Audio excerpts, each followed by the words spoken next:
자, 나레스TV 지금 나눠볼 얘기는 책인데요. 이 책입니다.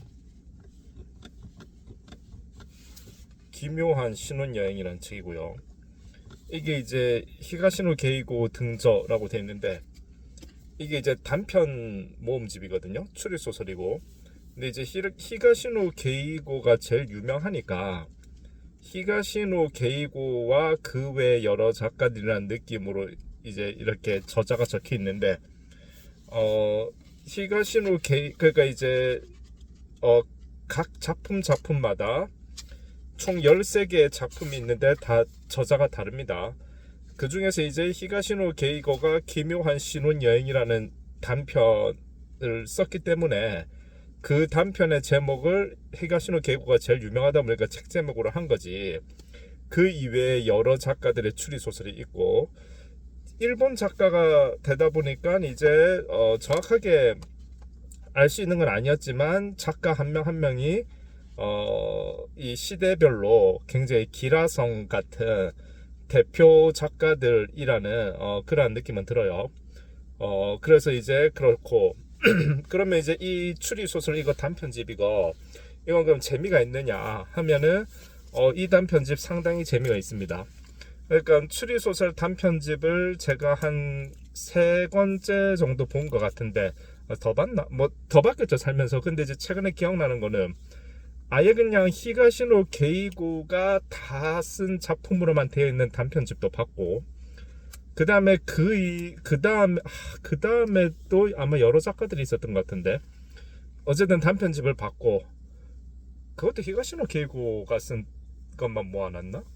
좀 헷갈리긴 한데, 아무튼 그렇고, 그 다음에 이제 이건데, 이 단편집이 제일 재밌어요. 그래서 이제 기묘한 신혼여행이라는 이 단편집은 때마침 여름이니까, 사실 근데 이제 추리소설은 처음 부분과 끝 부분이 제일 재밌죠. 처음에 사건이 일어나는 부분하고 마지막에 이제 추리가 완성되어지는 부분이 제일 재밌는데, 이 여름 휴가 때 가볍게 보기 좋고, 그 다음에 두 번째는 작품 하나가 이제 긴 것도 당연히 이제 재미가 있지만, 사실 단편집이 좀 매력 있는 거는 어찌되었건 사건이 일어나고 범인이 누군지 나오기까지, 트릭이 풀리기까지 짧게 이게 나와버리니까 이 짧은 이야기 하나 다 읽는 데는 부담이 없기 때문에 추리소설의 단편은 그 묘미는 있다.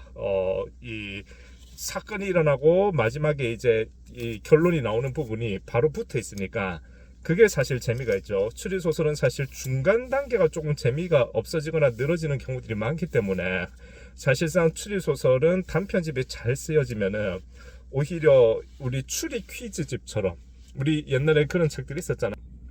네, 그런 책들이 있었잖아요. 그래서 이제 추리 퀴즈집처럼 그런 재미로 볼 수 있다 하는데, 어쨌든 이 책이 이제 좀 대표적으로 단편집으로서 상당히 이제 퀄리티가 있고요. 그건 아마 여기에 이제 선정된 작가들이 다 실력파 작가들이라서 그런 것 같아요.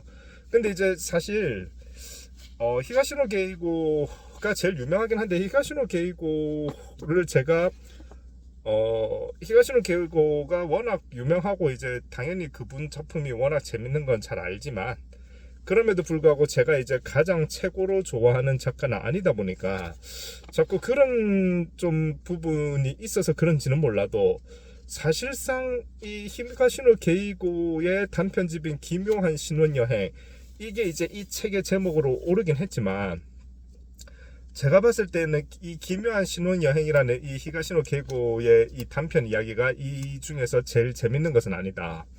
오히려 제가 봤을 때는 조금 트릭이 오히려 좀 약한 편에 속한다. 여기서는 좀 그런 느낌은 들고요. 이게 이제 그거랑 예, 그쵸. 그렇고 오히려 이제 더, 물론 근데 이거는 이제 사람마다 다 다를 수 있겠죠. 오히려 이제 더 이제 재밌는 작품이 유독 눈에 띄는 작품이 한 4개 정도가 나오는데요. 곳에 따라 비라는 작품입니다. 누가 썼지? 곳에 따라 비. 누가 썼냐면 아카가와 지로라는 사람이 있었는데, 여기 이제 짧게 작품 밑에 이제 약간 예고편 대사처럼 이렇게 적혀 있어요. 이상하죠, 우노 경부님. 어제도 오늘도 비라고나 한 방울도 내리지 않았어요. 그런데 이 옷차림은 어떻게 된 걸까요? 그러니까 살인사건이 일어나는데, 근데 이제 그 시체들이 다 우비를 입고 있어요. 비도 안 오는데. 자, 그러면은 그것은 어떠한 연쇄살인범이 어떠한 트릭 때문에 우비를 입혔다고 일단 짐작이 가능하죠. 가능한데, 이게 이제 다 읽고 나면은 두 가지 포인트가 역시 매력인데요. 어쨌든 추리소설의 백미라고 할 수 있는 반전이 확실하게 있습니다. 반전이 확실하게 있어서 그렇구나 라는 느낌이 들고요.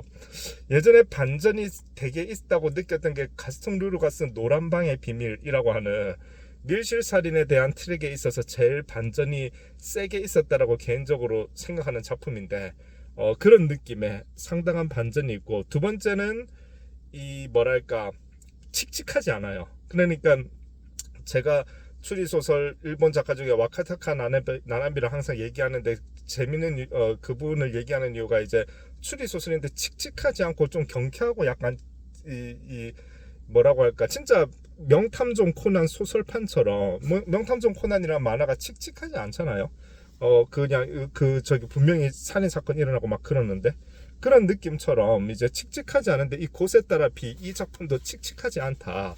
오히려 상당히 좀 뭐랄까, 다 읽고 나면은 사건도 재미있게 풀리면서 약간의 뭐랄까, 약간 로맨스 느낌이 좀 있었던 것 같은데, 그래서 이제 좀 이제 영화가 끝날 때 싱긋이 웃으면서 일어날 수 있는 그런 영화처럼 그런 작품으로서 상당히 괜찮았고요. 그 다음에 이제 또 눈에 띄는 게 노란 흡혈귀라는 작품입니다. 이거는 도가와 마사코가 썼는데, 이 노란 흡혈귀는 유명한 추리소설 작가, 알만한 사람은 다 알죠. 엘러리 퀸이 추천한 일본 걸작 추리 12선에 뽑힌 그런 소설이라고 해요. 그래서 이제 여기도 예고편처럼 적혀있는 대사를 보면, 당신 피는 진하군요. 모두가 이처럼 진하면 흡혈귀도 맛있다고 칭찬해 줄 텐데, 이 소설에서는 아무튼 흡혈귀가 등장합니다. 흡혈귀가 등장하는데, 역시 이것도 반전으로서 그 흡혈귀의 정체가 누구이고 이게 이제 어떤 내용인지가 이제 나오게 될 텐데요. 약간 이제 사회 고발 비슷한 느낌도 좀 있고, 이것도 상당히 재미가 있는 그런 작품이 될 것이고요. 그 다음에 한마디에 대한 벌이라는 작품입니다. 이거는 이제 나스키 시즈코라는 사람이 썼는데요. 누가 정말 그 노인 안락사 좀 안 시켜주나? 그러기만 하면 돈은 얼마든지 줄 텐데. 이 한마디를 내뱉게 되는데, 이 한마디가 서로에 대한 오해를 낳고 나서 사건이 벌어지는 부분입니다. 근데 이 나스키 시즈코는 제가 이 작품을 읽고 검색을 해서 전자책으로 이 사람 작품을 2개를 제가 더 구매를 했는데, 어쨌든 나스키 시즈코 이 뭐랄까 한마디에 대한 벌, 이 책은 사람 말 한마디를 툭 했는데, 우리가 왜 살면서 누군가가 말을 하면 그 말에 대한 어떤 행간의 의미를 읽어내려고 하잖아요. 이를테면은 우리 왜 반어법이라고 하듯이 너 참 잘났다 이러면은 야 너 정말 잘났다, 이건 진짜 칭찬이고, 너 참 잘났네 이러면 반어법으로서 오히려 어리석은 사람을 그런 식으로 이제 반어법으로 약간 비꼬을 때 쓰잖아요. 어찌됐건 꼭 그 정도까지 극적인 것이 아니라도 이 책의 묘미는 뭔가 미묘한 말을 내뱉고 뭔가 미묘한 상황이 벌어졌는데, 그게 이제 어떤 사람, 이제 이 한 여자 주인공이 나오고 이제 그 친구가 나오고 그런데요. 근데 서로가 서로의 상황과 입장에 따라서 그 상황을 자기 나름대로 해석을 해요. 자기 약간 동상이몽 같기도 하고, 어쨌든 자기 나름대로 서로 해석하면서 약간, 근데 그 해석이 다 그럴싸하거든요. 그래서 약간 오해가 오해를 낳아서 이 사건이 전개되는 그러한 작품으로서, 제가 이 굉장히 뭐랄까, 뭔가 한마디에 들어가는 어떤 의미 분석 혹은 심리 분석이 이 디테일하게 진행되는 그러한 묘미가 있는 작품입니다. 그래서 우리도 이제 누군가가 무슨 말을 하면 그게 속뜻이 이걸까 저걸까 하면서 해석해 볼 수 있잖아요. 약간 그런 게 이제 소설 속에서 진행되는 그러한 재미가 있다. 그래서 이 작가 다른 작품도 제가 일단은 구매를 해보게 됐는데, 그래서 상당히 이것도 재미가 있고요. 그 다음에 마지막으로 살의 축제. 이거는 아마무라 미사가 썼는데요. 이것도 어머니는 노인이면서도 그렇게 잠기가 어두운 것일까? 바로 눈앞에서 2번씩이나 범행이 일어났는데도 아무것도 모르다니.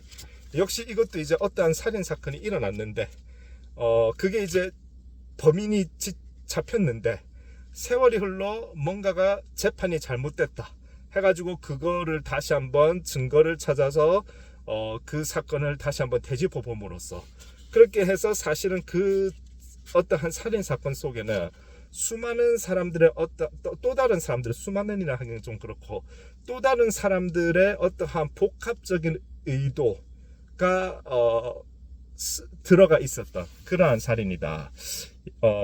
약간 미필적 고의 느낌이라고 해야 될까요? 어쨌든 그렇게 함으로써 마지막에 이 사건의 캐릭터들은 어쨌든 본인들이 이 사건을 해결하고 알 수 없는 진실이 있잖아요. 우리가 세상의 현실 속에서 어떤 사건이 일어나면 그 사건을 다 해결한다 해도 알 수 없는 디테일한 진실들이 있잖아요.